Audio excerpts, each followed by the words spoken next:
Nu, nav tā, ka, ja tu paskaties spogulī un tev viss apmierina, tas nozīmē, ka tev zobi ir veseli. Tas nav, diemžēl, tik vienkārši. Tagad ir procesiņš, ka man bija vispirms jāsaplombē zobs, un tad atklājās arī, ka tur ir 2 zobi, kas ir nošķelti nedaudz, un tad tur ir iekaisums.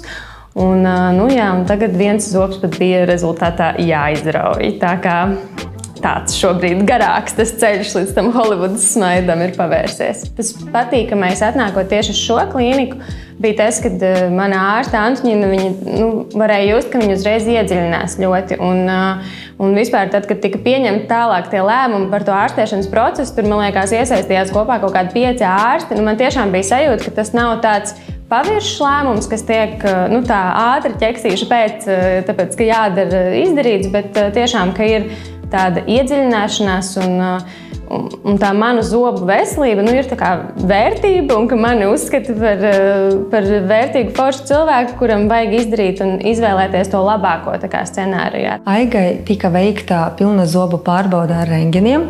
Neatklājās neviens karios zobs, bet gan senas traumas dēļ atklājās, ka 2 zobiem ir nolūzusi emalja, bet vienam zobam nolūza vesels paugurs. Vēlāk uztaisot 3D rengenu, mēs ieraudzījām, ka lūzums ir ļoti dziļš līdz pat nervam, un lūzuma līnija iet dziļi zem smagenes līdz kaula līmenim. Šobrīd to implantu ievietošanu es gaidu, jo es saprotu, ka tas to ir nepieciešams darīt pēc iespējas ātrāk, un ka to tukšumu mutē atstāt nedrīkst, jo tas tikai tālāk sabojā visu tur uz priekšu.